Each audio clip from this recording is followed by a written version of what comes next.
श्री कृष्ण भगवान की जय। ओम श्री परमात्मने नमः। श्रीमद् भगवद गीता के 9वें अध्याय का महात्म्य। महादेव जी कहते हैं, पार्वती, अब मैं आदर पूर्वक 9वें अध्याय के महात्म्य का वर्णन करूंगा। तुम स्थिर होकर सुनो। नर्मदा के तट पर माहिष्मती नाम की एक नगरी है। वहाँ माधव नाम के एक ब्राह्मण रहते थे, जो वेदांगों के तत्वज्ञ और समय समय पर आने वाले अतिथियों के प्रेमी थे। उन्होंने विद्या के द्वारा बहुत धन कमाकर एक महान यज्ञ का अनुष्ठान आरंभ किया। उस यज्ञ में बलि देने के लिए एक बकरा मंगाया गया।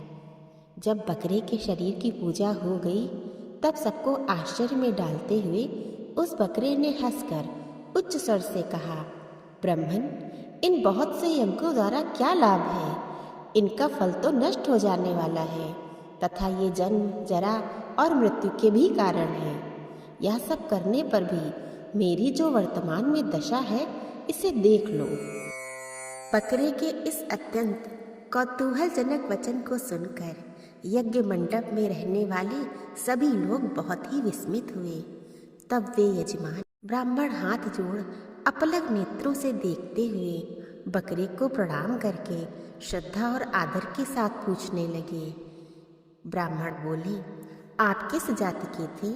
आपका स्वभाव और आचरण कैसा था तथा किस कर्म से आपको बकरे की योनि प्राप्त हुई, यह सब मुझे बताइए। बकरा बोला, ब्राह्मण, मैं पूर्व जन्म में ब्राह्मणों के अत्यंत निर्मल कुल में उत्पन्न हुआ था। समस्त यज्ञों का अनुष्ठान करने वाला और वेद विद्या में प्रवीण था।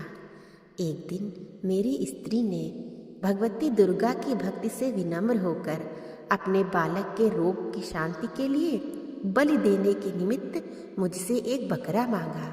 तत्पश्चात जब चंडिका के मंदिर में वह बकरा मारा जाने लगा, उस समय उसकी माता ने मुझे शाप दिया, ओ ब्राह्मणों में नीच, पापी, तू मेरे बच्चे का वध करना चाहता है, इसलिए तू भी बकरे की योनि में जन्म लेगा। द्विजश्रेष्ठ, तब कालवश मृत्यु को प्राप्त होकर मैं बकरा हुआ। यद्यपि मैं पशु योनि में पड़ा हूँ, तो भी मुझे अपने पूर्व जन्मों का स्मरण बना हुआ है। ब्राह्मण, यदि आपको सुनने की उत्कंठा हो तो मैं एक और भी आश्चर्य की बात बताता हूँ। कुरुक्षेत्र नाम का एक नगर है, जो मोक्ष प्रदान करने वाला है। वहाँ चंद्र शर्मा नामक एक सूर्यवंशी राजा राज्य करते थे। एक समय जबकि सूर्य ग्रहण लगा था, राजा ने बड़ी श्रद्धा के साथ काल पुरुष का दान करने की तैयारी की। उन्होंने वेदांगों के पारगामी एक विद्वान ब्राह्मण को बुलाया और पुरोहित के साथ वे तीर्थ के पावन जल से स्नान करने को चले। तीर्थ के पास पहुंचकर राजा ने स्नान किया और 2 वस्त्र धारण किए। फिर पवित्र एवं प्रसन्न चित्त होकर उन्होंने श्वेत चंदन लगाया और बगल में खड़े हुए पुरोहित का हाथ पकड़कर तत्कालोचित मनुष्यों से घिरे हुए अपने स्थान पर लौट आए।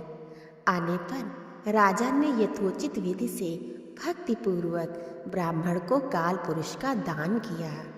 तब काल पुरुष का हृदय चीर कर उसमें से एक पापात्मा चांडाल प्रकट हुआ। फिर थोड़ी देर के बाद निंदा भी चांडाली का रूप धारण करके काल पुरुष के शरीर से निकली और ब्राह्मण के पास आ गई। इस प्रकार चांडालों की वह जोड़ी आंखें लाल किए निकली और ब्राह्मण के शरीर में हठात प्रवेश करने लगी। ब्राह्मण मन ही मन गीता के 9वें अध्याय का जप करते थे और राजा चुपचाप यह सब कौतुक देखने लगे।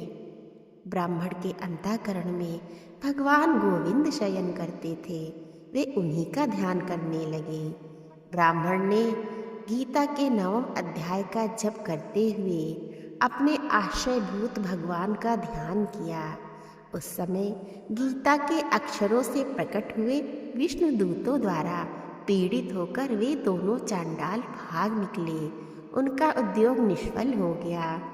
इस प्रकार इस घटना को प्रत्यक्ष देखकर राजा के नेत्र आश्चर्य से चकित हो उठे। उन्होंने ब्राह्मण से पूछा, विप्रवर, इस महाभयंकर आपत्ति को आपने कैसे पार किया? आप किस मंत्र का जाप तथा किस देवता का स्मरण कर रहे थे? वह पुरुष तथा वह स्त्री कौन थी? वे दोनों कैसे उपस्थित हुए? फिर वे शांत कैसे हो गए? यह सब मुझे बतलाइए।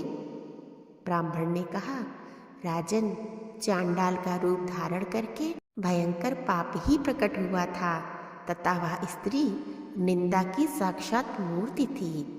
मैं उन दोनों को ऐसा ही समझता हूँ। उस समय मैं गीता के 9वें अध्याय के मंत्रों की माला जपता था। उसी का महात्म्य है कि सारा संकट दूर हो गया। महीपते, मैं नित्य ही गीता के 9वें अध्याय का जप करता हूँ। उसी के प्रभाव से प्रतिग्रह जनित आपत्तियों के पार हो सका हूँ।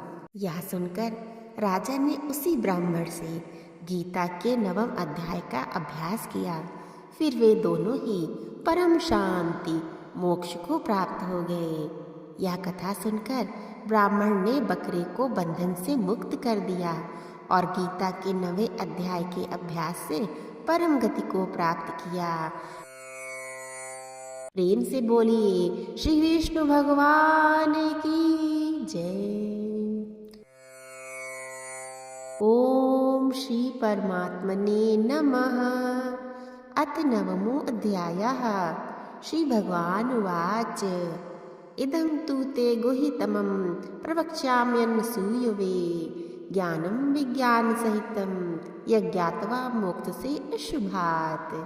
राजविद्या राजगुह्यं पवित्रमिदमुत्तमं, प्रत्यक्षावगमं धर्मम्यं सुसुखं कर्तुं व्ययम्। अश्रद्धानाः पुरुषा धर्मस्यास्य परं तप, अप्राप्य मां निर्वर्तन्ते मृत्यु संसार वर्तमनि।